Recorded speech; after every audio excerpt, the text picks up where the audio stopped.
Okay, afternoon, ladies and gentlemen. Thanks for being here today. We got a very interesting talk today, all the way from Singapore. Mr. Eddy Lim from Singtel International Group is going to be talking about 10 ways to trigger creativity. So I'll keep this very brief. I will let him do his own kind of introductions. But before that, just a reminder at the end of the session, save all your questions for later. Keep your microphones off, cameras off, things like that. And then if you have any questions, make sure to click the little raise your hand icon and I will call you. And when I call your name, you can then turn your microphone on and ask away. Okay, so without further ado, here is Mr. Eddy Lim. Eddy, you take over the screen. Yeah, hi guys. Thanks a lot. I'm just gonna turn my camera on. So coming to you live from my little study in Singapore. So it's my first time actually presenting a workshop like this online. I've done this quite a few times live with people, but it's my first time actually presenting to a bunch of alphabets on screen. So if I do mess up a little bit, I hope you'll forgive me. But thanks a lot for coming to this, and thanks Sanjit for the introduction. I gotta change my screen now. Right. Okay, so I want to talk about 10 ways to trigger creativity. But of course, just so you all know, these aren't rules, these are just tips that I've kind of found throughout my 20-year career being in the creative industry. Sometimes you feel like you're stuck with something, stuck on an idea that can't really move forward. So maybe, hopefully, these little tips will get you guys through those little blocks. So creativity, of course, is intelligence having fun. This is like one of my favorite quotes from this guy here that's on the screen, Mr. Albert Einstein, right? But before we get into it, I was asked to kind of do like a little introduction about myself too. So very brief history of my career. So back in the year 2000, I graduated from the Chartered Institute of Marketing. And then I started work as a junior copywriter, which was great. I wasn't actually allowed to write anything, but doing a lot of proofreading, checking a lot of like annual reports and textbooks and stuff like that. Got kind of sick of it because I didn't think that I was being challenged creatively. So in 2001, I decided to start my own little advertising agency, and that was okay. We did a lot of work for some real estate developers. We did some work for Coca-Cola and for FNN.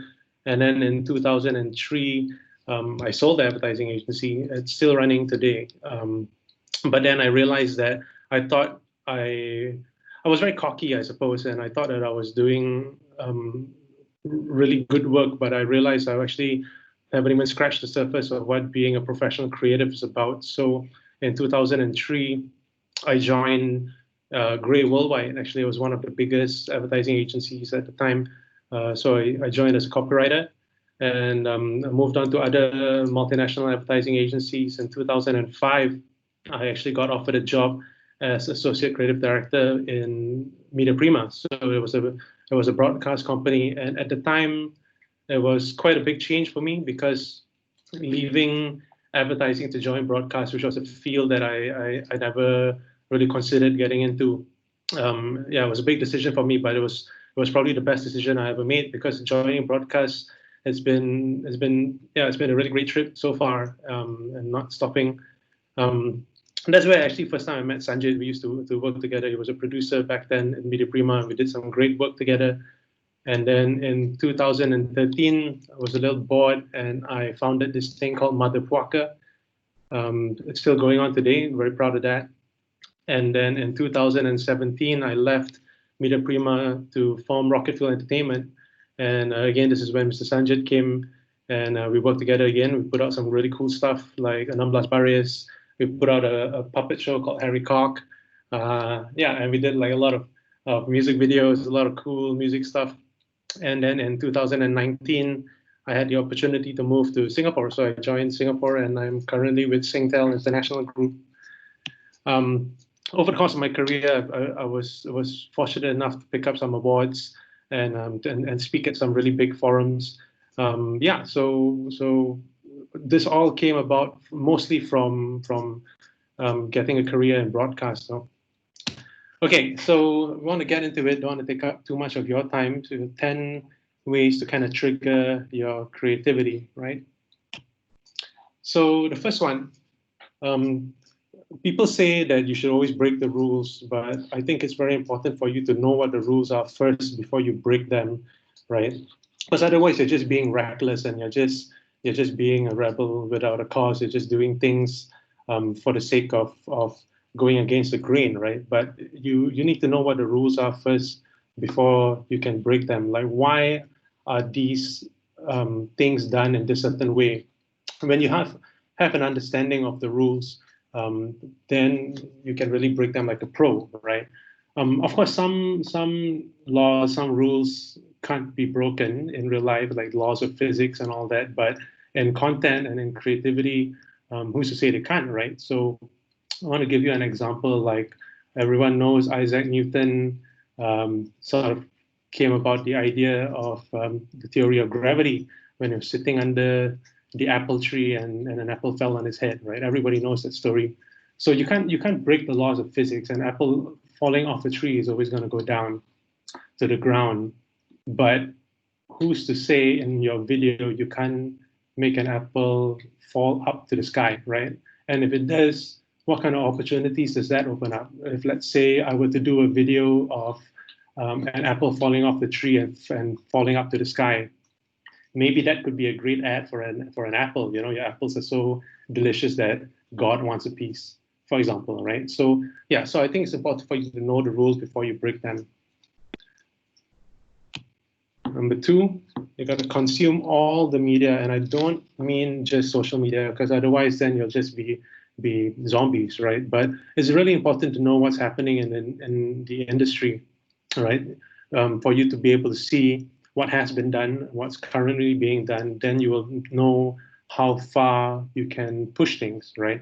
So over the course of my career, with all the ideas and different sort of work that I've come across, I kind of built these aisles in my head. Think of it like in a supermarket, right? So you're going down your trolley with your trolley down these aisles of supermarket, and it's just aisles and aisles of different ideas and work that has been done. And maybe you'll see different things that inspire you, and maybe you can get a little bit of this and match it up with a little bit of that, right? But to build like a really strong library, it's important that you really consume all the media that you can get in whichever discipline that you choose. So if you want to be a writer, you should read everything. If you want to be a videographer, you really should understand what's happening in the video industry, right? And if you want to be a musician, then you really have to listen to everything that's out there. And these things would then go on to inspire you and give you new ideas and fresh perspectives and stuff. Number three, to embrace chaos and accidents. Now, this is it's quite obvious, really, but in life, you know, things don't always work out as planned, right? But that's not a bad thing, you know. A lot of good work I've seen have come out from being accidents, right? Like when we did 16 Baris back then, it wasn't actually supposed to be a hip hop show, you know. Like initially when we spoke to Joe Flizzo about doing a show together, and the idea of doing 16 Baris hadn't even come up at the time. It wasn't the first thing that we wanted to do. Initially, when we started working with Joe, it was supposed to be a day in the life of Joe Flizzo kind of thing, you know, where we wanted to follow him around and see what happens in his life on a day-to-day basis. But when we were doing that, we realized that it started becoming like an event coverage sort of video, and that wasn't what we wanted. So in the end, we got to revisit this idea that we had before and come up with 16 Baris. I'll talk a little bit about 16 Baris in one of the later points, but I wanted to show you guys this video that I came across. This was produced by the late great Yasmin Ahmad from Leo Burnett from way back.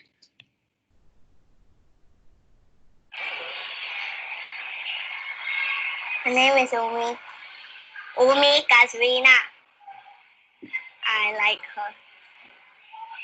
Why do you like her? She wears earrings, she ties her ponytail.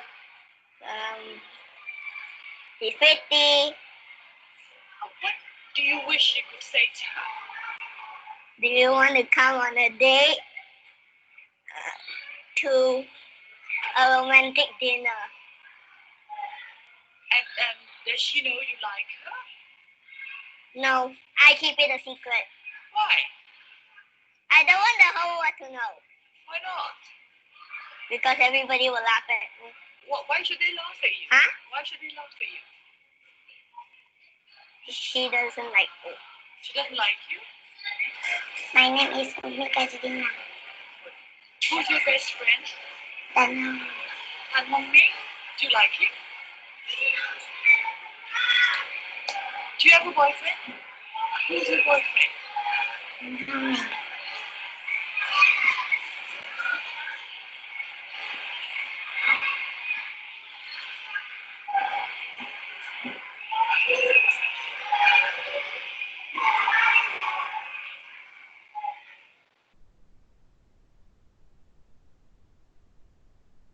Right. So that's one of my favorite Merdeka ads. And what's really cool about that is that was completely unscripted, right? So the story goes, Yasmin Ahmad was actually at the school and she was doing casting for kids to be in her next Merdeka video. So as she was doing casting for that, and she was interviewing this kid, Tan Hong Ming, she noticed that he was a little bit distracted, right? So she kept talking to him. And so that's her voice actually that you hear asking him the questions. She kept talking to him, and what came up was something that's so beautiful. You know, it was really candid. It was very natural. Like you can't write something like that. And so they didn't do what they planned to do. You know, the casting actually became like a commercial shoot by itself. So the quality of the video isn't the best. The audio isn't the best, but the story is one of the best that you could ever come across, right? So yeah, so you have to embrace chaos and accidents. Number 4, take advantage of a disadvantage. So there's always going to be somebody who is smarter than you or better equipped than you. Someone's going to have better equipment or more experience.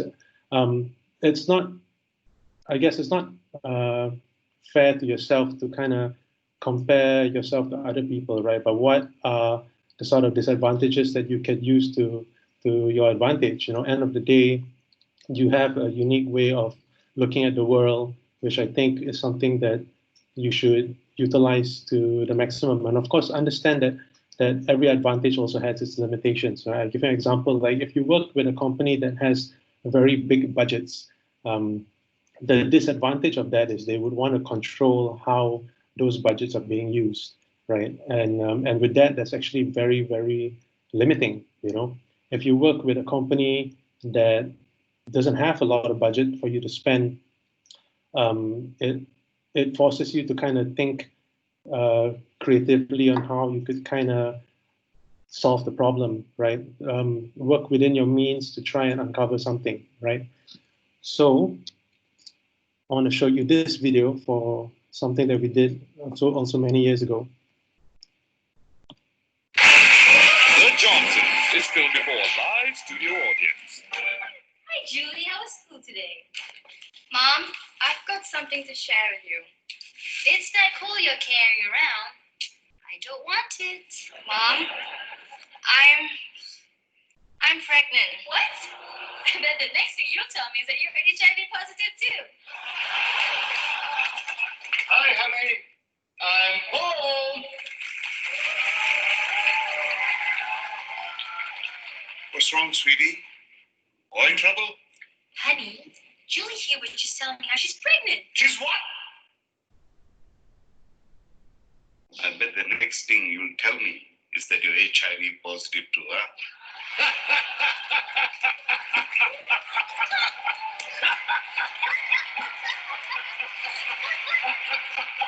This time we got serious about sex education. Right. So that video actually, that video was produced with a grand total of just 200 ringgit, because we were working with an NGO. We were working with WAO at the time, and as an NGO, they don't have big budgets to put into production, right? So with just a 200 ringgit budget, we really needed to think about what we could use. So every single person in that video was actually part of the team. You know, they were our like everybody in the creative department, basically. You know, including our interns and all. The talents and all that were just someone's dad that agreed to do this. And yeah, and we kind of put everything together. So the 200 ringgit that we had, we actually used to buy paint to fix up that old set that we had lying around in the studio. So we actually went to we had a big store. I mean, we were fortunate enough to have a large store where we had all these old sets that we used to use for our TV shows.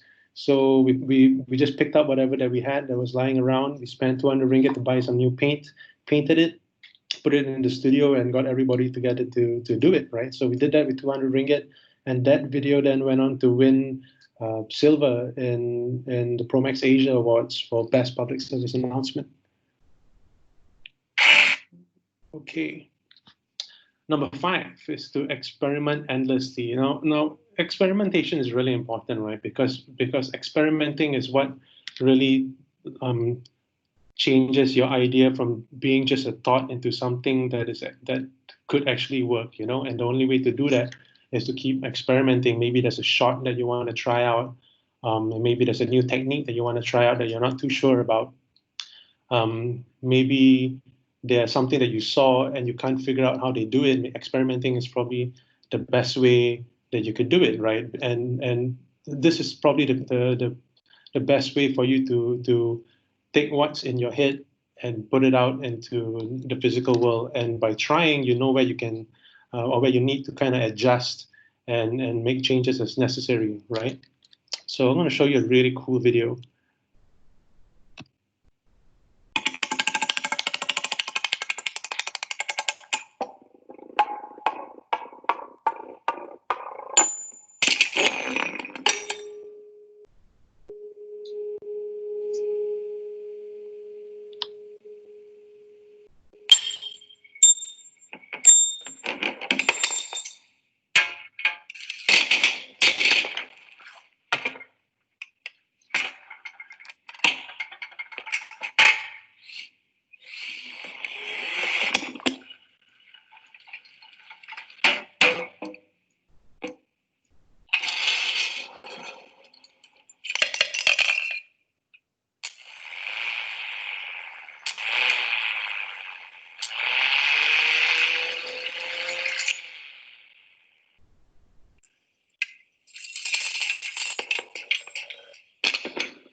Isn't it nice when things just work?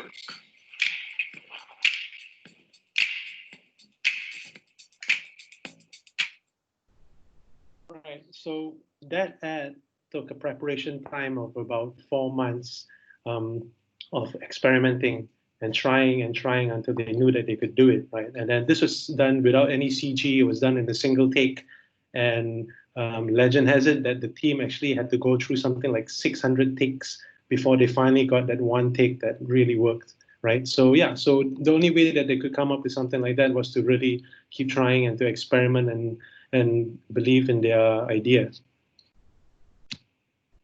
Number 6, work with unlikely collaborators. Now it's very straightforward to work with people on the same team, but sometimes some of the best work I've seen have actually come from people who went in the creative department, right? Because they kind of give a different perspective on things. I think sometimes being a creative, you get so caught up with being creative that you don't actually take the time to understand the real root of a problem or to see things from a different perspective. But seeing things from a different perspective really just changes everything, right? So this picture here is a photo of Aerosmith and Run DMC from way back. I'm not sure whether you guys know who they are or actually heard the song, because it's like from 1985, right? But this is important because Aerosmith at the time, they were a really big rock band and they were on their way out. Run DMC was a new up and coming hip hop group. They were really big at the time, and they actually jumped on Aerosmith's song, right? So Run DMC decided to freestyle over Aerosmith's song "Walk This Way," and they released it, and it became huge, right? So this was actually the first time that a rap rock collaboration happened, and then from there it just launched the careers of so many other rap rock bands that would come after that. Like of course Rage Against the Machine and so many others, right? But excuse me, but these guys were the ones who actually showed that it would be cool and it could work, right? And you never see at the time, because rock bands and rap groups, like they were worlds apart. They would never work together, but these guys did it, and something really amazing came out of that, right? So yeah, so I think it's important to work with people that you otherwise usually may not work with, just so that they can kind of give you a different perspective on things. Having said that, it's very important as a creative to work with a good producer. A good producer keeps a good creative grounded, because a creative person can just go and have his head in the clouds and think of all these different crazy ideas, but the ones who actually know how to kind of execute it would be the producer. Like a good producer would tell you, okay, this is what we can do, this is what we can't do, this is how we're going to do it, this is how much money we have, and so these are the ways that we can kind of get away and get around these problems, right? So a producer and a creative is one of the strongest collaborations that you could have, right? But of course, work with other people from different sorts of industries and see what comes up. If you're not familiar with, let's say, accounting software, and someone has given you a task to come up with an ad to produce a really cool commercial to promote accounting software. Now, if you're not familiar with accounting software, there's no way you're going to come up with something that works, right? So maybe you should actually work with an accountant and find out what his problems are or what he would like to see in an accounting software, and then try and work your way around that, right? So work with people that you wouldn't otherwise work with. Number 7, I think you need to describe your idea out loud, right? The best ideas are very straightforward. They're very simple, right? You have this idea in your head and you think it's great, but try describing your idea to someone who's not in your circle or could be in your circle, could be a friend or something. But when you describe your idea out loud to someone, it really forces you to listen to what you're saying, right? And to, I guess it kind of pulls you back a little bit to see whether or not the idea could work, or what are the things in the idea that kind of need adjusting. Maybe there's something that's really offensive about your idea that you may not think is offensive because your sense of humor is different from someone else's, right? So describing it out loud gives you a different sort of perspective.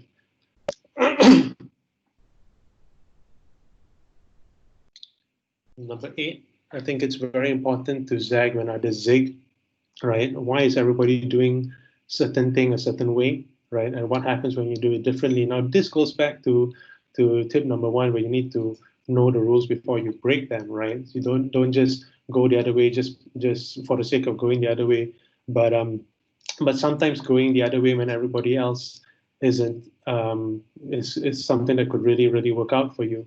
I'll give you an example. I'll show you a video after this of this case study of what happened with Volvo. Now, this is one of my favorite digital campaigns that have ever come out.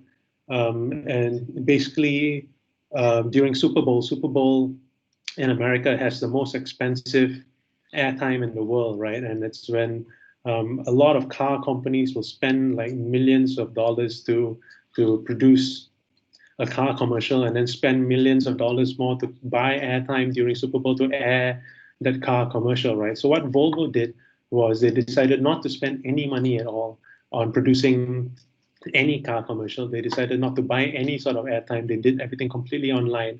So they did something where all other car companies weren't doing, and they created something that was really, really cool. They basically set up an online contest where every time you see any car commercial, you tweet them and you stand a chance to win a brand new Volvo, right? So this is the little video that they put together. On February 1st, during the big game, you're going to see a lot of car commercials. But you won't see Volvo. Instead, we want you to be a part of the greatest interception ever. How? By using their commercials to give you the chance to win one of our cars for the person that matters most to you. I would definitely give that Volvo to my dad. My sister. My husband. My best friend. My babysitter. That woman works so hard. First, tweet their name when you see any car commercial during the game with hashtag Volvo Contest. Then tell us why, and you can win them a brand new Volvo XC60. So, while other car companies are showing you what matters to them, we want to know who inspires you, My dad. who moves you, My daughter. who matters most to you. My grandma. My mother. My parents. My brother. My mom. Who would you give a Volvo to? Right. So by doing this, Volvo basically took all the attention away from any other car company during Super Bowl, right? So anytime you saw any car commercial during Super Bowl, people would immediately think of Volvo instead, and then they would tweet them, right? So this was like they really disrupted like the whole Super Bowl advertising scene at the time, right? By creating something that was completely unheard of, right? Okay, next tip. Take joking seriously. No, I'm a big fan of jokes. I like writing jokes. Some of them are really bad. Some of them are not as bad. But joking is a really cool way to kind of shift your mind away, right? Because your mind recognizes patterns, right? When you wake up in the morning, from the time you wake up in the morning, actually you're set in a pattern, you know, like your alarm clock goes off, you turn it off, you get up, you go, you brush your teeth, you have your breakfast, you make your way to school or your job, etc., etc. So everything works in patterns, right? But joking helps you kind of break out of that, you know. Comedy is a really, really good way to kind of break out from patterns, and when you break out of patterns, that's when the very cool, very unexpected things happen, right? So earlier I spoke about how 16 Baris came about almost by accident, because we weren't supposed to do that show. We were actually doing a different sort of show with Flizzo at the time. So Joe and I were friends from before, and back when he first opened his barbershop, I went down and I wanted to just pay him a visit, congratulate him, right? So I went on to see him. And I remember him coming up the street on his lowrider bicycle, actually waving. He was really happy that his barbershop was open, and then so we went in, we hung out for a little while, and then as a joke, I told him like, hey man, you know, now that you've got a barbershop, you know what you need? You need a barbershop quartet, and we had a good laugh, you know, and we never thought about it ever again, right? So the idea of the barbershop quartet was kind of joked about, but we never did anything about it. And then years later, like 5 years later, when we got a chance to work together and we were doing that show, we were following him around, and it wasn't really working out. It was really boring, actually, to be honest, because like I said, it was becoming like event coverage video for Joe, and that's not what we wanted. And then we decided to revisit this joke that we had about the barbershop quartet. And instead of it being a barbershop quartet, maybe it should be a barbershop cipher. And that's pretty much how 16 Baris came about, you know. So it started as a joke, and then we forgot about it, and then we built it to be something that was pretty cool. It's something that I think we are all quite proud of. Another thing for me that kind of started as a joke was Mother Porker, actually, because Mother Porker started out as a joke, you know, like when we were doing it, we didn't think anybody would ever want to wear something that said Mother Porker on their backs, right? So, excuse me, when we did Mother Porker, we kind of did it as a joke, as a middle finger to all the other bikers that we would see at bike shows, where they would take themselves very, very seriously. Like you see a lot of these bikers out with their leather and all of that, and that's not us, you know, that's not me. And when we did Mother Porker, we just wanted to do something that was really anti-biker. It was a biker group that was about being an individual as opposed to it being as a crew, right? So we started Mother Porker as a crew. It was like a loose creative collective brought together by motorcycles. We did it as a joke because we thought it was really funny to have a crew called Mother Porker. But then people really liked it, and then next thing you know, it just kind of grew into its own little business, right? So you'd be surprised how far jokes can take you, right? So yeah, so always be down to joke about anything, joke about everything, and you might see things differently, right? This is the last tip that I have for you. This goes back to the very, very first thing that I had presented, that quote from Albert Einstein, right? So creativity is knowledge, having fun. And I think it's very important in that everything you do, you should have fun, you know, otherwise there's not much point in doing it. I know sometimes things can really seem like a drag, very mundane, but you should always be able to find the fun or the joy in doing it, right? So treat each idea like it's a game, and treat each idea like it's some kind of toy that you can play around with, right? Yeah, and going back to all the previous tips that I had shared, you know, working with unlikely collaborators, try speaking your ideas out loud. Yeah, just go out, have a lot of fun in what you do, and something really cool could come out of it, right? So the last video that I want to show you guys is a music video from this grime artist called Stormzy. I'm not sure whether you guys know him, but this is actually one of my most favorite music videos to come out of recent times. No special effects, just really, really clever editing and really, really good camera work. And what you'll see, I think, kind of has a little bit of all the elements that I spoke about earlier. But most importantly, it looks like they were having a lot of fun, right? So I'm going to play you this video right now. Right. So those are my 10 tips on how to trigger creativity. I hope you guys found that useful. Thank you very much for listening. That's my email down below. If you all have anything that you want to get in touch with, yeah, just drop me an email. Be happy to help where I can, right? So I guess I'm going to open this up to questions, but before I do that, I suppose I'll have to hand it back to Mr. Sanjit. Yeah, okay. Thank you very much, Eddy. Very interesting, enlightening presentation. Like I mentioned earlier on, question and answers will be open now. If you have a question, click the little raise your hand icon, and then when I call you, you can turn on your microphones. Let's see, questions, anyone?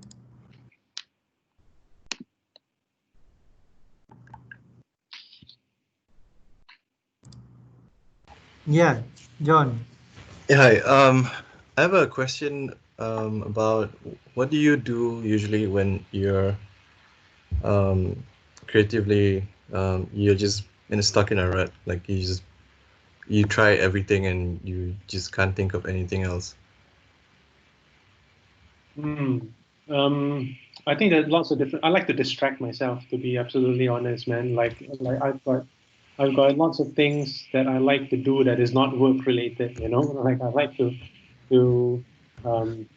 get out, play video games sometimes, like jump on a bicycle or take a walk or anything really. But I think you need to figure out what is it that you're stuck at. I mean, you're not being very specific? You know, I mean, are you trying to write something, or are you just coming up with Yeah, work? coming up basically like coming up with ideas or like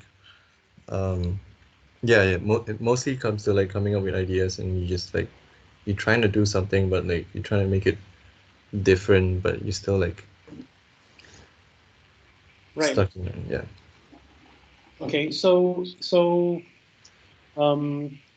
I think the best ideas come from real life and from real experiences, right? I mean, that's just my personal opinion about stuff. You know, I'm a big collector of stories. I like talking to people.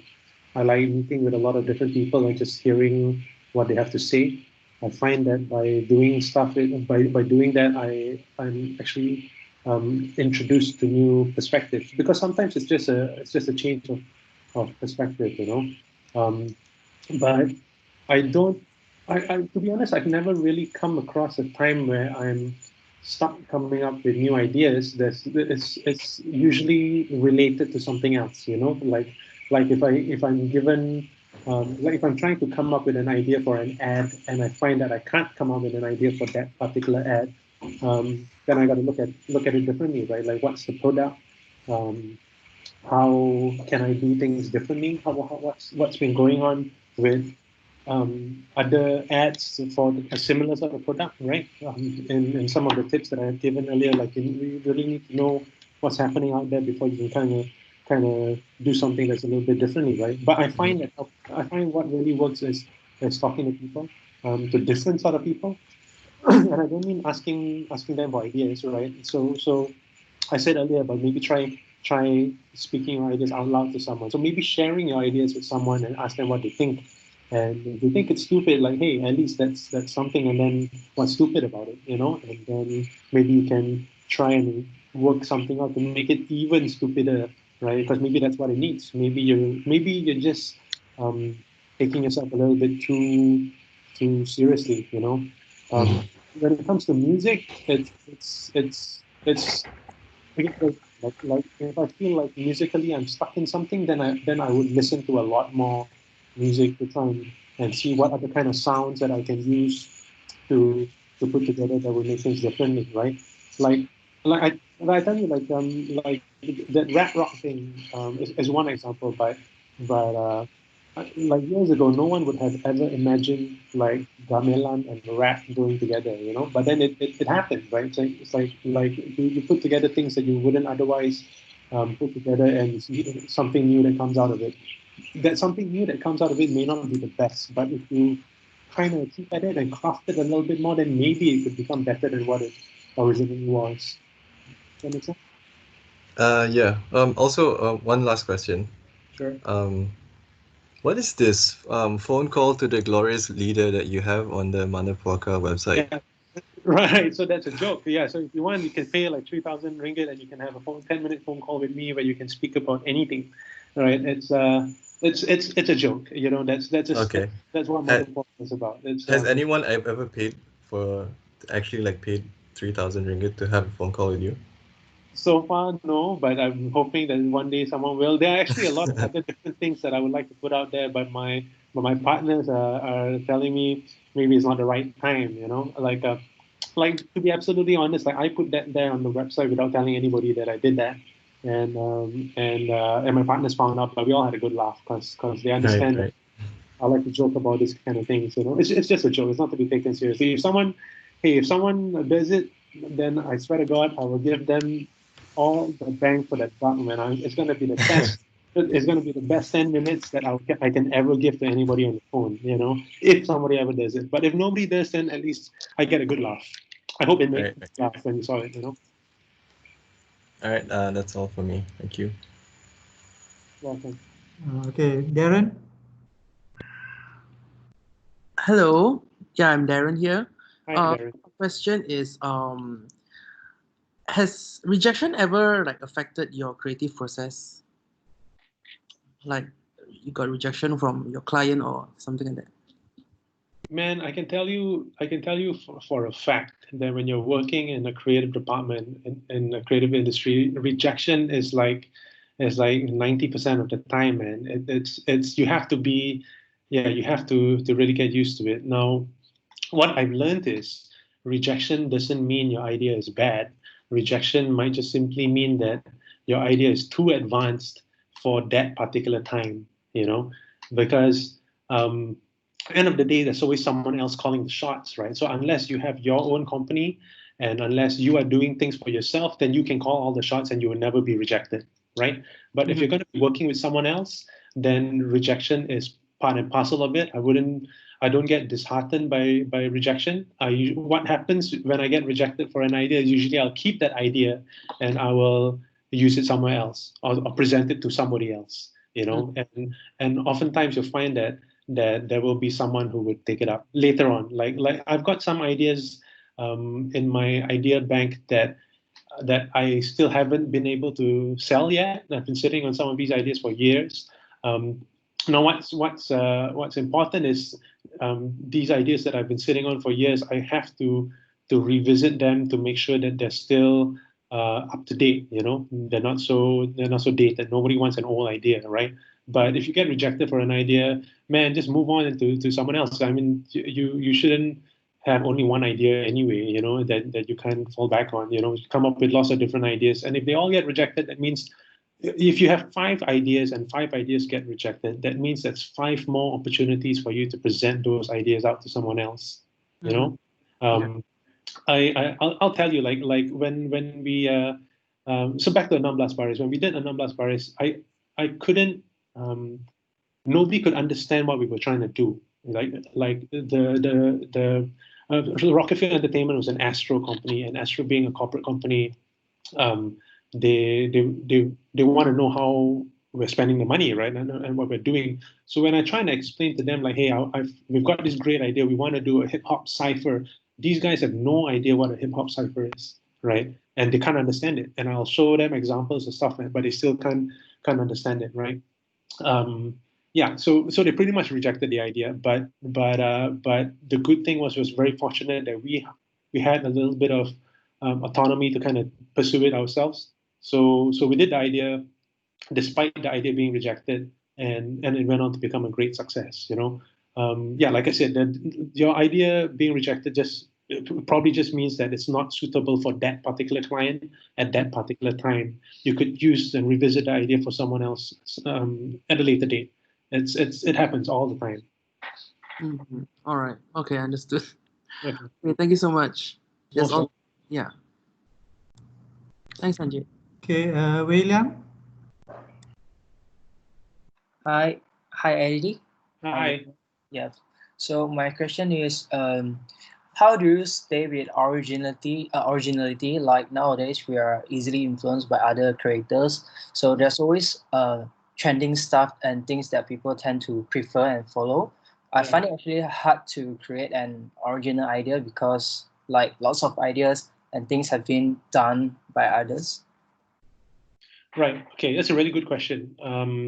So you'll hear this phrase being thrown around sometimes, right, where they say originality is dead, and that's kind of true. Like we've been around so long, and now the internet has made it so easy for ideas to be shared that practically everything has been done. But originality can come in different ways. Sometimes it's the idea itself. Sometimes it's in the execution of the idea, right? So the idea may have been done before, but maybe in the way it's executed, that hasn't been done before. I have to say I really love TikTok, because TikTok it really shows how creative people can get. Working. I know there's a lot of effort that goes into making a TikTok video, which is really amazing, and some of the stuff that these people come up with is really original, is really creative. But then in itself, a lot of these challenges that you see on TikTok is actually based on an IP that was created by somebody else, right? So let's say there's some sort of challenge where they use a song from someone, right? That song is not original, isn't it? Right? So they take that song, they take that verse from that song, like the wipe challenge, for example. Like I'm sure they never thought that song would ever be turned into the wipe challenge. You know what I'm talking about? Like they took that particular verse of the wipe challenge of that song and they turned it into the wipe challenge. That's one way of making something that's really original, right? So that's in its execution, you know. So just want to go back to 16 Baris for a while. Like the idea of a hip hop cipher is not new. Like hip hop ciphers have been around forever. You know, so for as long as hip hop has been around, there has been hip hop ciphers.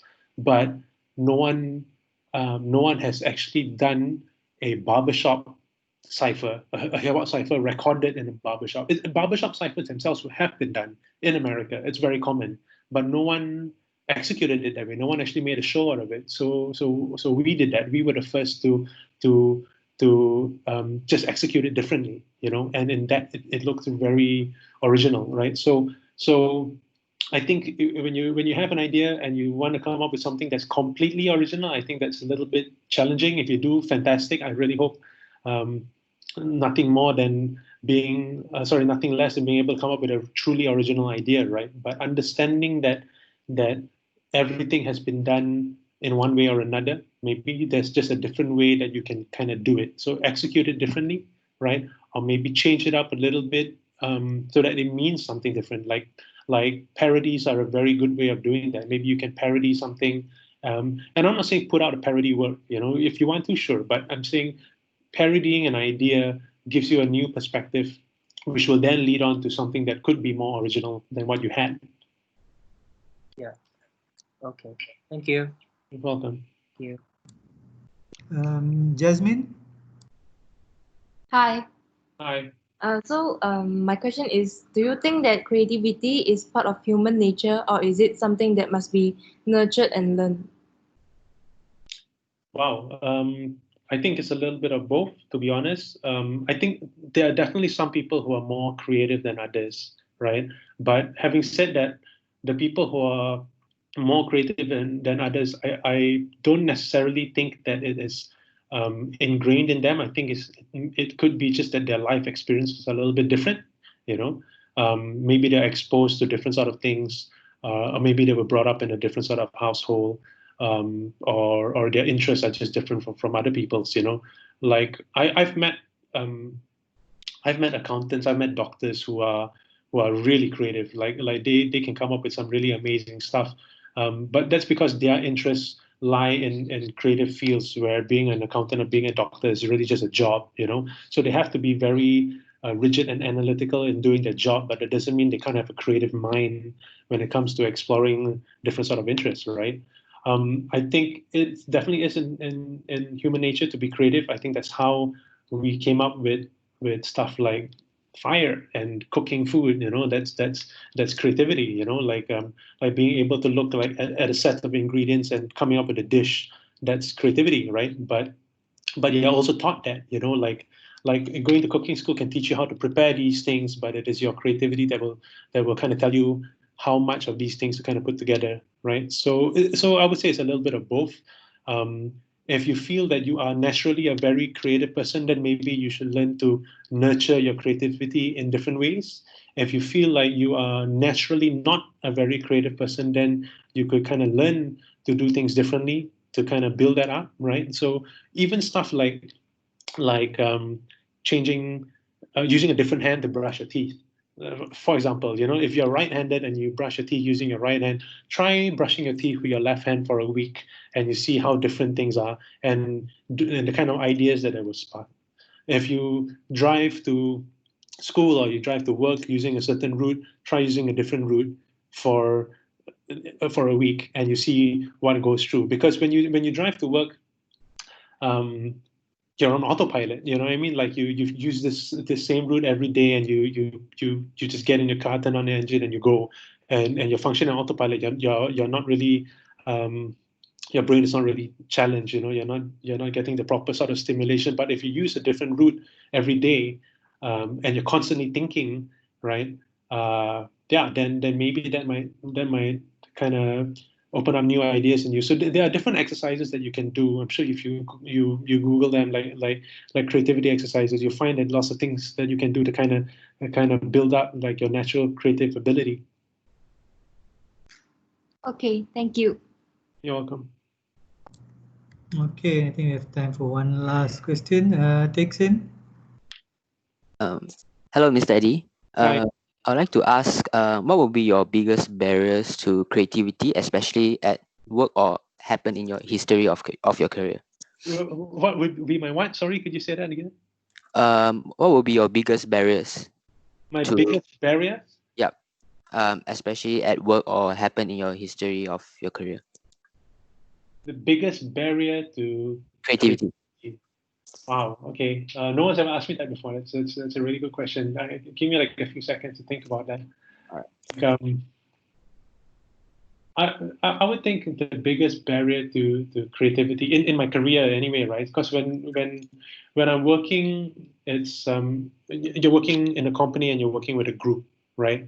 I'm not alone in this, right? So the biggest barrier would be to convince everybody, and I mean like the entire group and the company even, that what we're doing is the right thing. Yeah, I would say that would be probably the most challenging thing, because you speak to like 20 different people, they've got 20 different opinions, right? And 20 different ideas on how things should be done. But so I think it's important as a creative director to be able to say, no, this is how it should be done. You know, like it stops here. But it's also important to like, as a creative director, I've got a boss too, so I would listen to the executive creative director. I would listen to like the creative chairman, get his input on that, right? But being able to convince everybody who's involved that this is the way it should be done and it could be done would be the greatest barrier.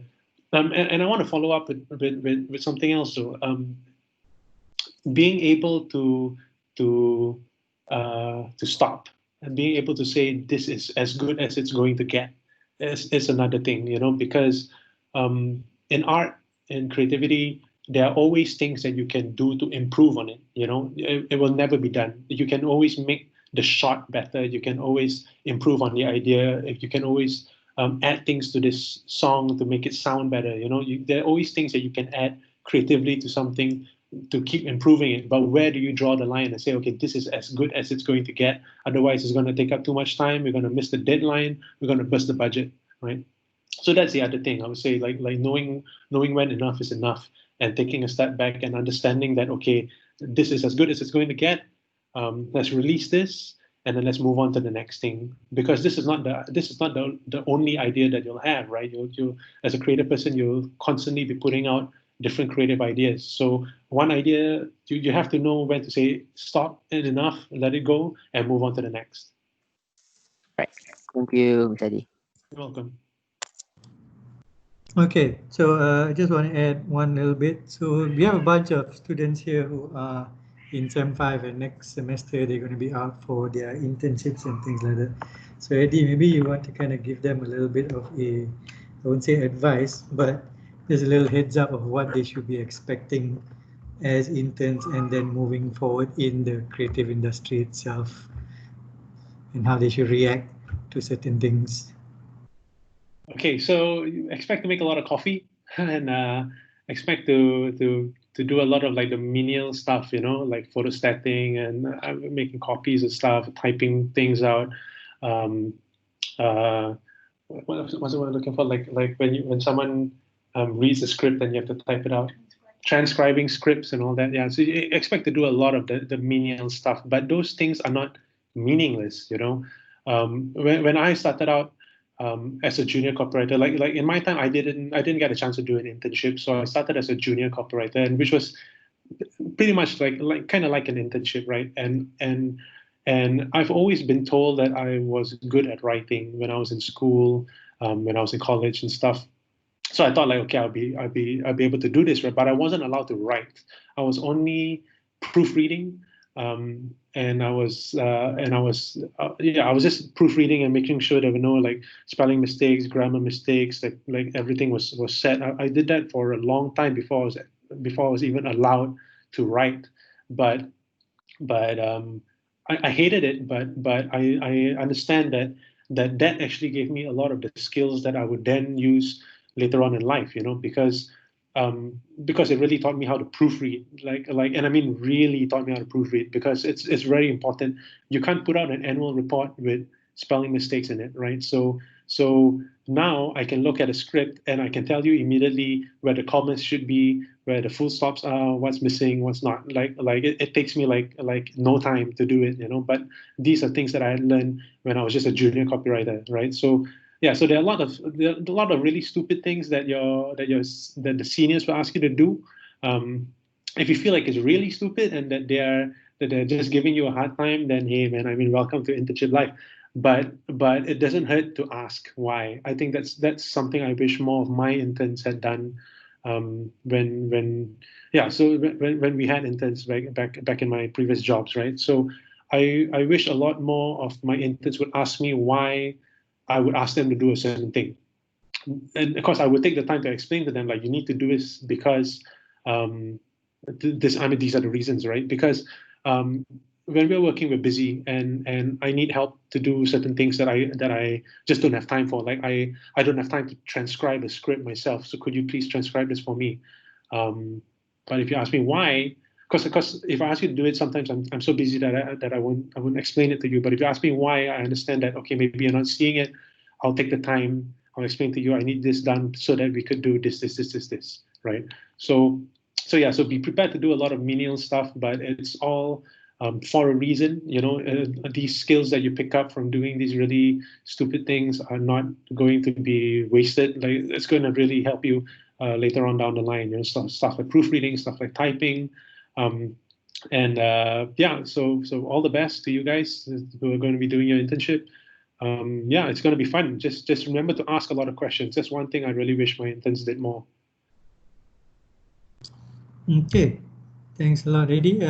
So I think that concludes our session for today. We want to thank Mr. Eddy for giving us his time. Hopefully he had a good time speaking to you guys and might be looking to come back at some point in the future. And again, thanks to everyone else that has attended this session. Hopefully you have picked up a few very useful skills. He's given you his email in there earlier, so if you have any follow-up questions that you were too shy to ask, I'm gonna type it out in this forum. You can always just email him, and he's more than happy to answer your questions. I had a great time. Thanks a lot, guys. Thanks a lot. It was really cool. Thanks, San, for putting this together. Thanks for. So he's put his email there in the chat, meeting chat. You can copy it down there. With that said, we are at the end of our session. So thank you, everyone, and have a good week. Thanks, Eddy. Okay, thanks, guys. Bye.